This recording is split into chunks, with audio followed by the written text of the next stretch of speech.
Everybody is having a wonderful Friday, and we are here just as we're heading into the weekend. I hope everybody has a great amount of plans for the weekend and is really going to put those Saturdays and Sundays, if you are not working, to use. So, today we're here to talk about essential travel tips. So, how do you maximize your vacation experience?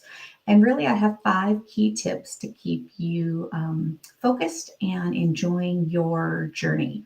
So, first and foremost, and this really talks to utilizing a travel advisor whenever possible, is preparation. Do you know where you're going, when you're going, and how you will get there? Ensuring all of those details are booked and ready for you, and ensuring that you are going to have the best experience possible. So sometimes you may not be familiar with a destination. Oftentimes, you're not going to be familiar with a destination. And it's most important for you to turn around and have a travel advisor help you with that destination. We know the ins and outs. When we don't, we know where to go, who to speak with to get the ins and outs for those destinations for you. And we're going to make sure all of your travel documents are ready to go so that you can arrive off the plane and seamlessly process through customs. Tip number 2 is really dedicated to packing. So, if you know me, you know I provide all of my clients a customizable packing list. This is really important so that you don't forget anything that you might need for that vacation. The one time I did not use my packing list, it was a short trip. I was living in Washington State. I was headed down to Los Angeles for a 4-day weekend short trip, and I didn't use my packing list. It's 4 days, who cares? I left my migraine meds at home. It was miserable.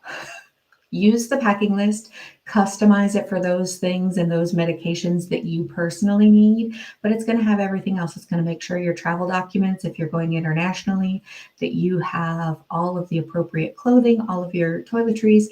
Follow the list, and you're going to be all set. Tip number 3, staying healthy and staying safe. So, first and foremost, don't do anything you wouldn't do at home when you are traveling. Do not go into unknown neighborhoods and just venture out by yourself at night when you don't know which neighborhoods might be safe and which neighborhoods might not be safe.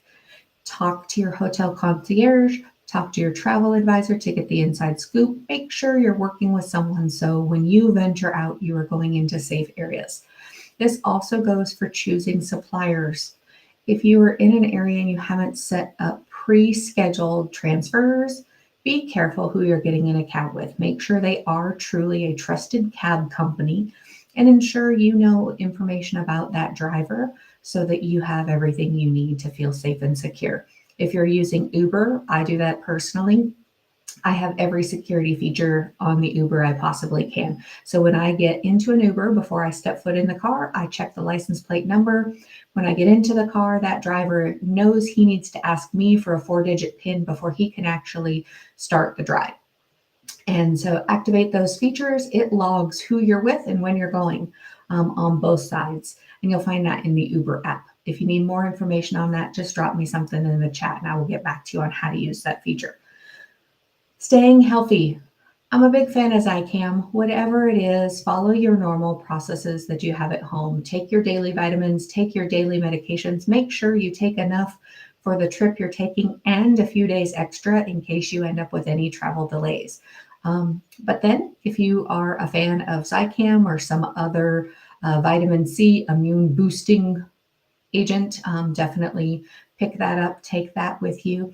And you are in common areas with a lot of different people. Sanitize your hands, wash your hands, follow those regular good hygiene practices just to keep those germs in check. Number 4, navigating transportation. And I've already started in on this with my tips about using your Uber and your personal passcodes, as well as not getting into any cab that doesn't seem like it's a real cab for that jurisdiction that you're in. Understanding the local train systems. So when you are traveling internationally in Europe, trains are a very commonplace way to get around. In fact, train is probably going to be a better option for you than traveling in a car and driving yourself around that international destination. Understand what you're looking for in your train routes. Try and plan some of those routes in advance. So when you get there, if you don't speak the language, you can actually look for what you know as the train that you're trying to board. And just follow, in general, your good safety rules. Similar to being at an airport or in any public location, don't let your belongings out of your sight unless you are checking a bag with the airline, checking a bag with a train, and know what trains do and do not have checked bags. And then just embrace that cultural immersion. This is number 5. You are going to this destination to experience their world. Don't try and do everything you would do at home. Experience the local culture. Enjoy the local festivities if there's things going on at neighboring parks. Enjoy the local restaurants. Insider tip, if there are pictures of the food on the menu, this is a location and a restaurant that typically services tourists. If you want to taste the local cuisine, you do not want a restaurant that has the picture on the menu. You want to talk to your hotel concierge and tell them you want to eat like a local and find out where you want to go. As always, I'm always here to help. Please feel free to comment, call, or text, and I look forward to the next time.